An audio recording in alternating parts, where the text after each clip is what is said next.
My check, my check, my check, my check, my check. Hey, man, you guys, yo, I was not expecting anyone to be in here this late, but I appreciate y'all. What's up, HTVL in the chat? We got a big slate. I'm gonna try to do super rapid fire of these games because there's a lot, and I gotta get some sleep. Quick recap: we did lose yesterday's pick. We had the Magic. I watched some of the game. I saw that Sadiq Bey dropped 50. Man, there's nothing we can do about that. I still think the Magic was the right side, considering, especially with knowing that Cade was officially out. I think if they simulated that game 10 times, I think Magic should take it down six out of 10. So, you know, if that game was on today's slate, I'll probably pass it. I'm not gonna lie, guys, but I wanted some action yesterday, but we gotta take the L. We lost 1.1 units, so moving on, guys. We got a huge slate, and let's get to it. We got Dallas Mavericks going into Philadelphia. I believe. Let me look at this shit. 1 second.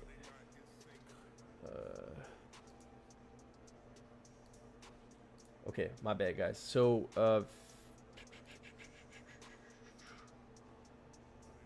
we got the team rankings up here. So it looks like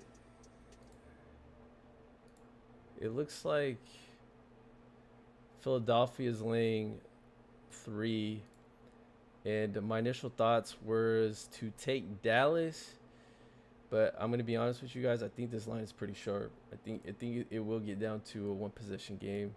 Dallas has been playing pretty tight games. Them as an underdog is their role, so it's either Dallas or pass for me here. Dallas, they're 17-11 ATS as an underdog. Sixers are 13-21 ATS as a home team.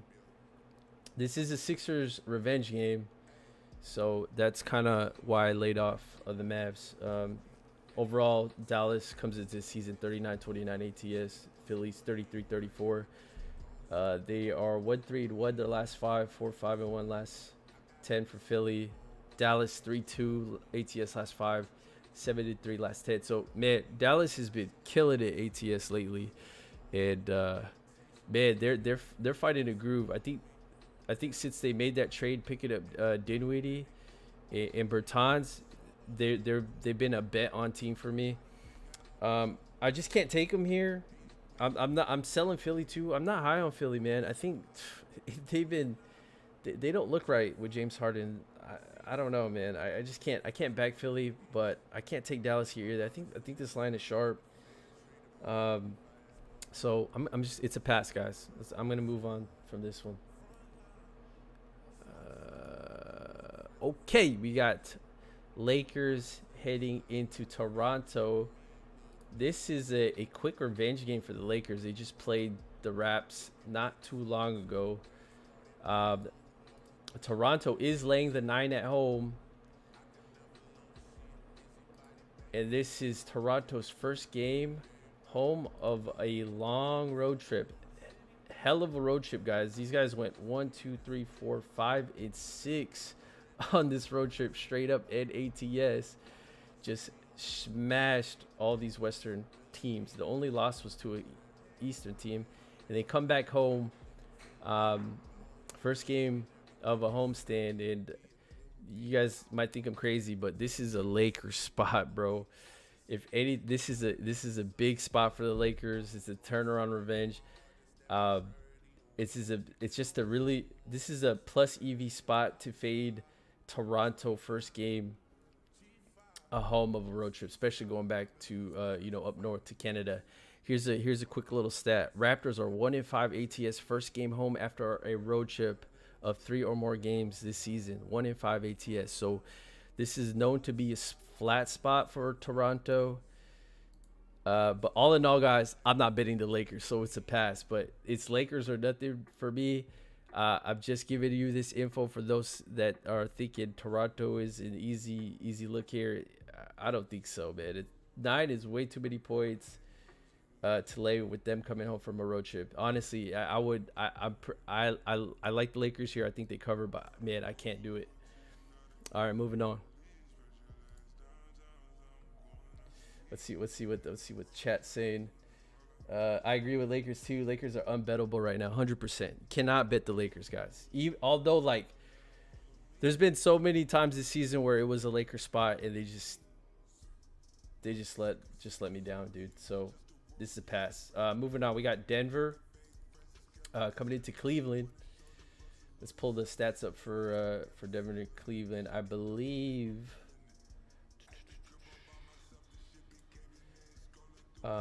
Denver's laying on the road here by 2.5. Small road favorites. And initially, I was gonna rock with Cleveland in this spot, with Denver coming off 2 big wins. Well, the big one was against Philly, and then they wire to wire covered against Washington. 2 games on the road. This would be the 3rd game on the road. Cleveland, this is their 3rd game of a 4-game or 5-game homestand, I believe. They're coming off a pretty tight loss against Philadelphia. They won the game prior to that against the Clippers. But yeah, man, Cleveland's been looking rough without Jarrett Allen in the lineup. I lean Cleveland here, but I would like more points. I think this line is pretty sharp. Couple of quick stats. Nuggets are 8-10 ATS following a double-digit victory. This 3rd game of a home stand off a loss is a bet on spot for me, which would be the Cavs.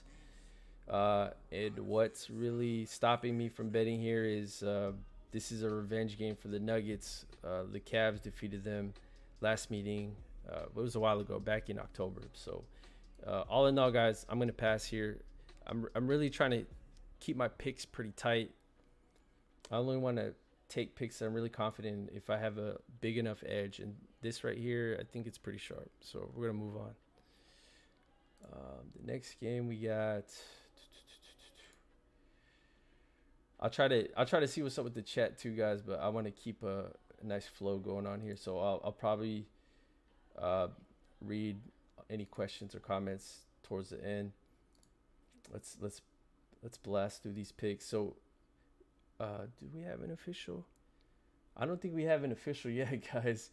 I think I passed on all the games so far, but we'll get there. I have a couple of looks. Memphis coming into Atlanta. Memphis is laying 2.5 small favorites on the road, coming off a blowout win against Indiana. They come into the season 45-25 ATS. Atlanta, pretty poor ATS record, 28-41. 0-5 the last 5 ATS. 2-8 the last 10 for Atlanta. Memphis, 2-3 their last 5. 5-5 their last 10 ATS. Atlanta has not covered a game in like 1, 2, 3, 4, 5, 6, 7, 8, 10 games. Yeah, 10 games, man. So it's really hard to back Atlanta here. I'll tell you guys the truth. It would be Atlanta or pass for me. I lean the Hawks. Historically, the Hawks have won. The Hawks have won and covered 4 of their last 5 meetings. So maybe the Hawks have their number. I just can't trust them, man. And you don't really win money betting against the Grizzlies. So this is a pass, guys. Next. Let's go. But I could see a lot of people playing the Grizzlies here. I could definitely see it, especially at that price. 2.5. That's pretty. to be honest, that seems pretty trappy if you ask me. All right, we got we got Washington coming into New York. New York's laying the 5 at home, and guys, my first official pick, I got New York Knicks -5. This is gonna be a 1.5 unit play for me on New York. I'm just fading the Wizards here, guys, and I'm buying the Knicks. I've been riding the Knicks for this last 10 games, and I'm going to continue to ride them. They made me money, so I'm going to ride them. Especially I think the Knicks, they take care of pretty bad teams. As you can see, I had them last meeting against Portland. They blew them out by 30. I called that one. Um, and they had some notable wins against Dallas, Kings, and Clippers. Their two losses were against Brooklyn and Memphis, and they still covered those games. So if you look at it, they're 33 and 36 ATS coming into this game. They're 5-0 ATS last five, 7-3 their last 10. Washington comes into this game 26 and 40 ATS, 0-5 their last five, 3-6-1 their last 10. And I don't really buy into narratives here, guys, but this is KP coming back to New York. This Madison Square Garden is gonna be it's gonna be crazy, guys. It's gonna be wild in there, and not on top of that, this is a revenge game for the Knicks. They lost sometime earlier this season, so they're I think they're looking to form. They're trending up while Washington's trending down. Wizards. This is Wizards' fifth game in 8 nights. I think Knicks take care of business here. Um, I think they can. I think they win by margin, at least double digits. I don't know if it's a blowout, but I believe they should be able to win here by double digits. Washington is just not a team you should be betting at right now. They're a mess. Uh, it's official, guys. -5 Knicks, 1.5 units. Let's go. That's the first play of the day. Let's move on. We got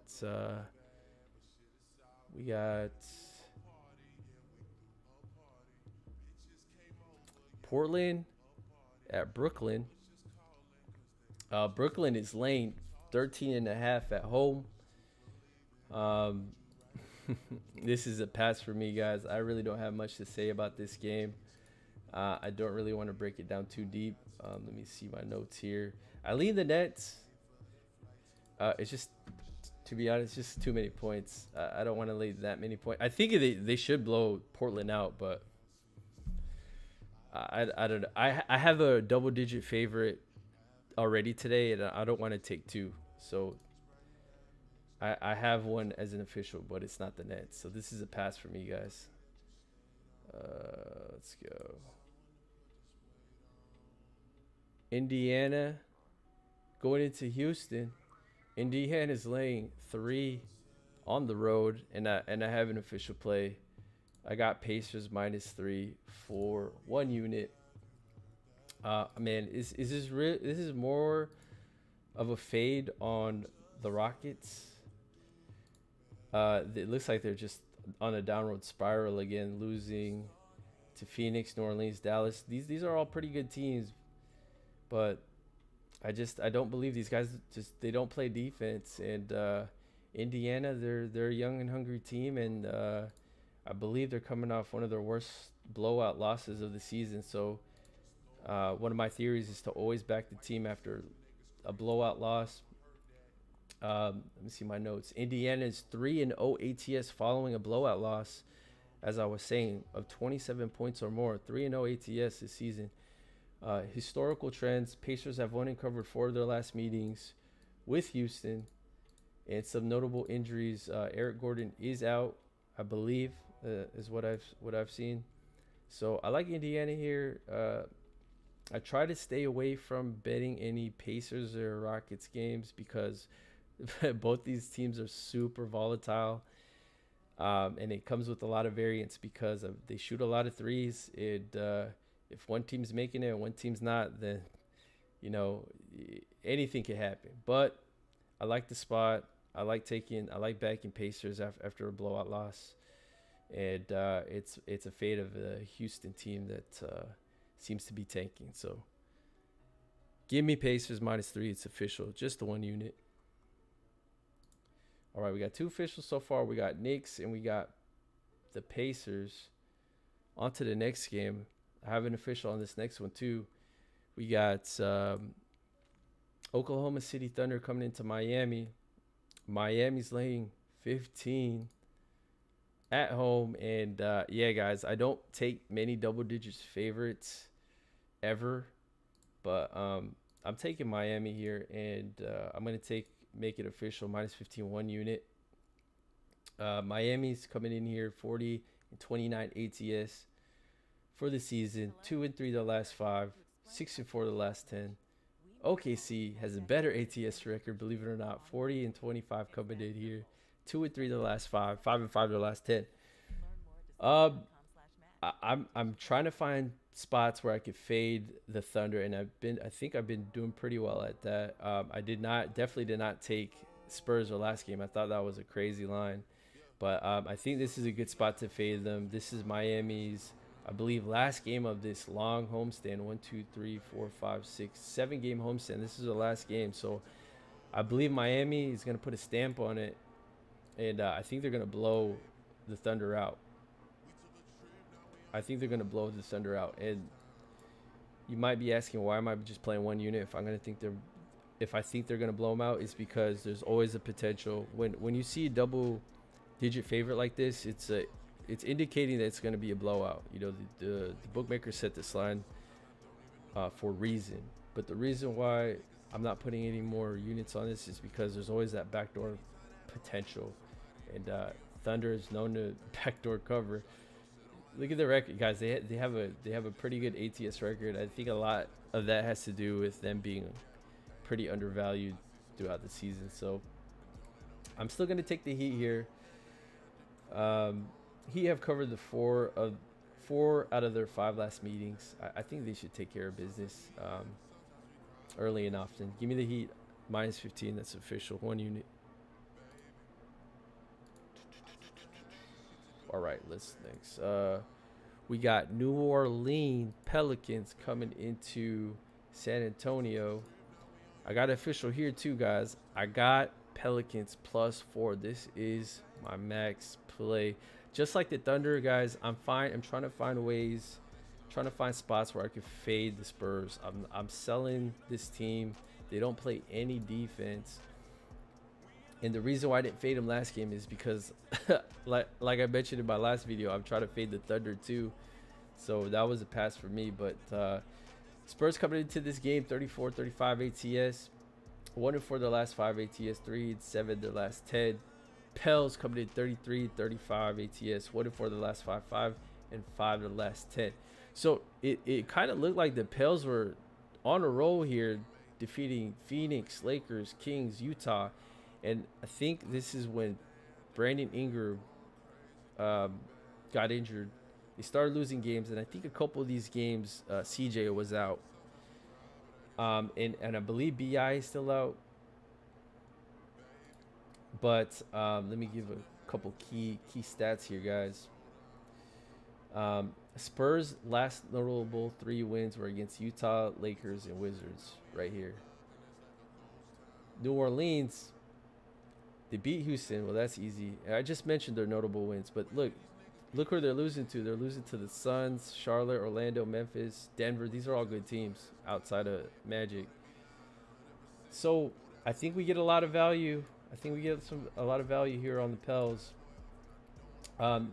This is their first game on the road following a losing homestand, and this is a very strong bet on spot for me. This is also a revenge game for the Pels. All signs point to the Pelicans here. I like them. I got them at +4. 2 units. This is my max play of the night, guys. This might not be. This might be contrarian play. I could see a lot of people be on Spurs tomorrow, but ever since Pop broke the record, guys, I'm trying to find ways to fade these guys. So it's official. Pels +4. Let's go.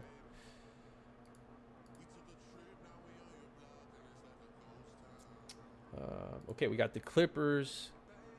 LA Clippers going into Utah. Utah's laying 6.5 at home. And this is a pass for me, guys. I'm going to make this one quick. But I was originally leaning the Jazz. I was leaning the Jazz because I'm on. I'm trying to fade the Clippers any way I can, but I've lost too much money betting on Utah, man. I watch these guys and they just let go the second half, man. Donovan Mitchell's missing free throws, then turns the ball over, man. It just feels like he's point shaving. So I don't trust this Utah team. I really thought they would be a bet on with Gobert back in, but man, I don't know. These guys, I think they're just overvalued as far as the market goes. I think their lines have been just inflated to me. Clippers, they've been overperforming in my opinion. You could see they clustered a bunch of ATS wins here, and that's kind of once they start losing here, I started to find ways to fade them. But all in all, guys, this is a complete pass. One more thing to note for the Jazz. This is the last game of a homestand, which is usually bet on spot for me, but I'm not gonna get there. All right. Let me catch my breath. Let me see what's going on with the chat. We got 2 more games left. Let me see what you guys are saying in here. Oh man, there's a lot going on in chat. Let me see. Pels are the play. James knows Pels are the play. Keldon Johnson over points is the wagon. Yeah, you know what? I've cashed Keldon over points a couple times, but there's a couple times where he didn't show up. So I don't know. I'm not a huge props guy, but if you guys follow my Twitter, I post props, but how I pick props is kind of correlated with the games that I like. So say if I'm on the Knicks, then I'm looking to bet a over on Barrett. It just depends on my props are based on the games I like. Mitchell is out for this game. James, thank you. That's good. That's good to know. I didn't know that. That's a good thing to know. Yeah, definitely can't bet the Jazz. Definitely can't bet the Jazz. For Fernando Coronas is Knicks first half. Yeah, I can see that. Knicks have been playing better, better first half, and they usually lose it the second half. But I think they turned it around, man. I think they win it wire to wire. I'm not a first half, first quarter guy. I just bet the full game. So I ain't mad at the first half look. All right, guys, let's move on. We got Chicago Bulls coming into Phoenix. Phoenix is laying 6 at home. And I have an official here. I got the Bulls +6 for 1 unit.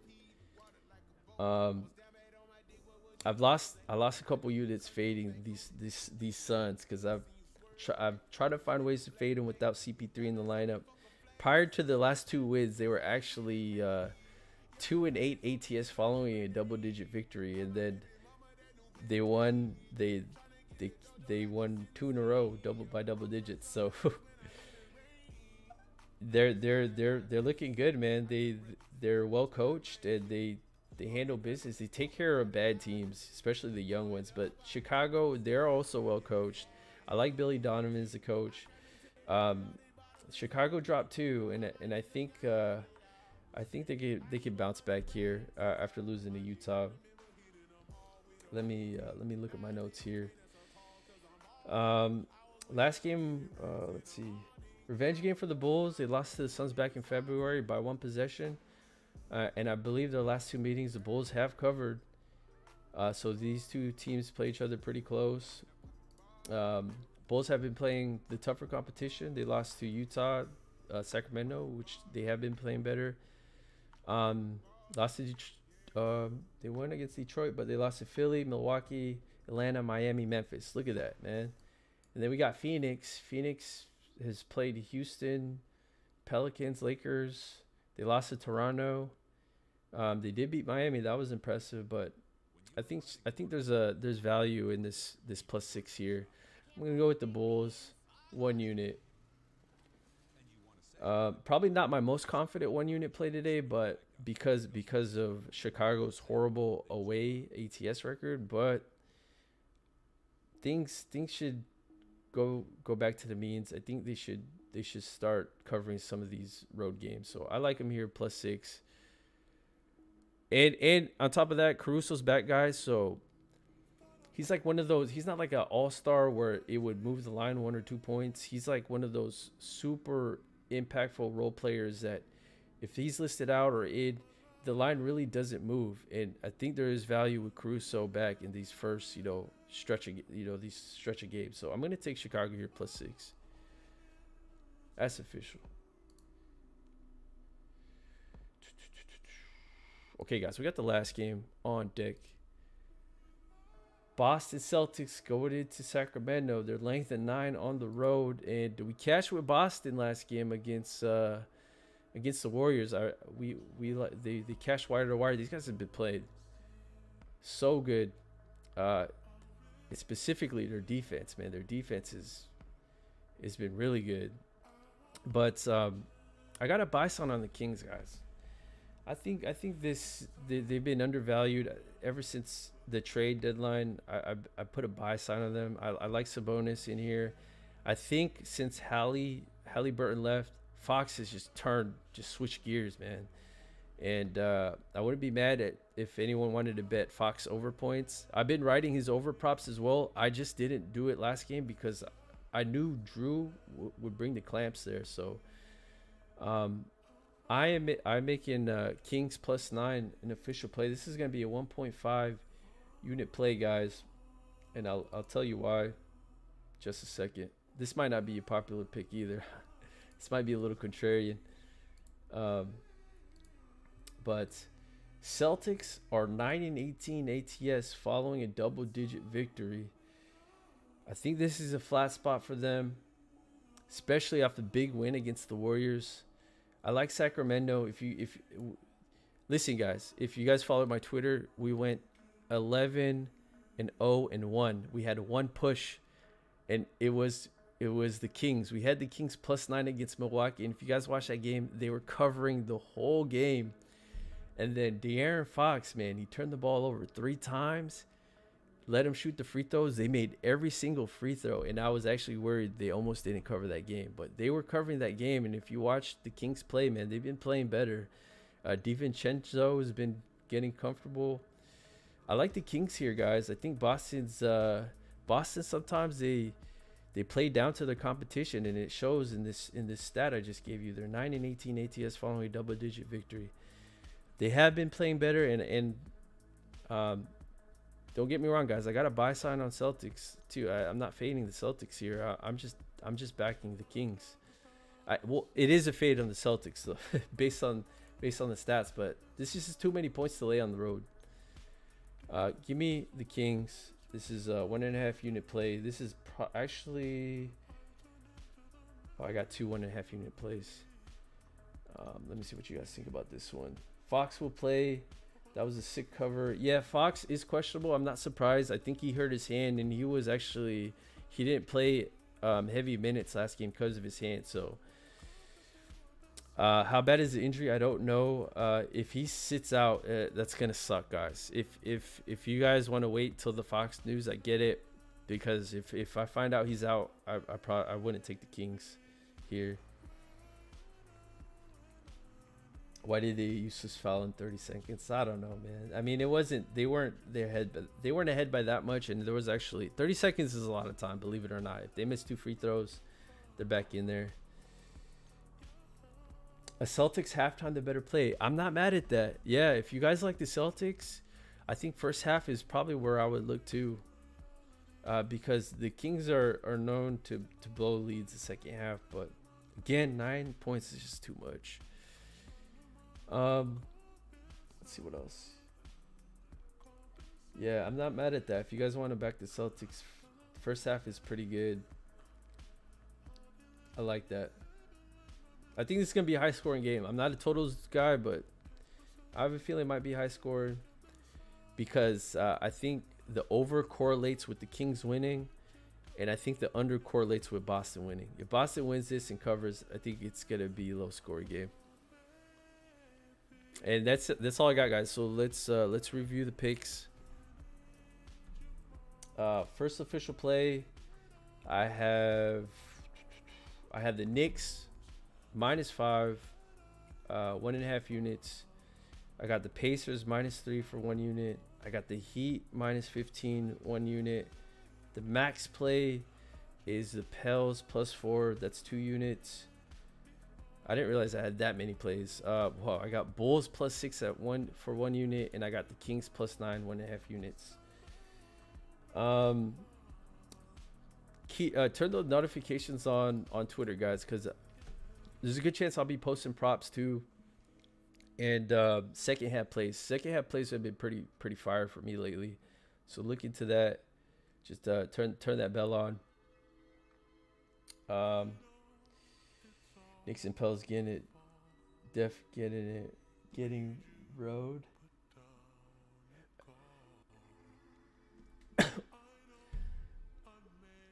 Yeah, so I think I feel pretty good about these picks. I'm avoiding of adding picks during the day because those usually lose for me. So I'm just gonna stick with the original officials, and I'll add props and second half plays on the Twitter as my personal, so you guys can follow that. I don't have any parlays right now, guys. I'm gonna get some sleep, look into the games a little deeper tomorrow. Look at the injuries, the injury report, and I'm pretty sure I could find at least one parlay tomorrow, and I'll post it on Twitter. We cashed the last 2 parlays, just a 2-legger. I don't like going 3 legs, 4 legs. I like 2-leg parlays. What do you look at when capping? Well, I mean, so when I cap these games, guys, I'm gonna be brutally honest with you. I don't look at stats. I really don't look at stats at all, because the stats are all baked into the line. When you cap the games, you gotta look at, like, you gotta find edges, hidden angles that the bookies are not looking at. So there's a lot more to it than that too. I like looking at situational trends and all that stuff. So when playoff comes around, guys, I'm probably not going to be making as many plays because a lot of my systems and theories and stuff kind of go out the door when the playoffs come. So I might just sit back, enjoy the net profit for a regular season. It maybe bet a couple playoff games here and there to just reset for the next season. That's kind of my plan. But yeah, guys, hit that like, subscribe. These are all free picks. You guys know I don't charge for picks. Just support your boy. Share the tweets, retweet, whatever. And I'll catch you guys tomorrow, guys. I'll stream this every night. The NBA Nightcap. I named the show NBA Nightcap. So I will see. Hopefully not this late. It's like 1 o'clock here, and I gotta work at 5. I gotta sleep. I gotta wake up in 4 hours to work. So I'll catch you guys tomorrow. Good luck if you're tailing. Good luck if you're fading. Hit in the comments, guys. Let me know what you guys think about the picks. And let me know which ones you're tailing, and let me know which ones that you guys don't think is gonna hit. Because I really like hearing other people's thoughts about the games, because I think about games differently than a lot of people. So peace. What do you look at, Cappy? Team rankings. Yep, teamrankings.com. And Andrew Locke, appreciate that, man. Appreciate the support, guys. I've been doing this for like 3 seasons already, and I think I finally got the groove. Like I got a good read on a couple of these teams, and for the teams I don't have a read on, I'm just staying away from them. So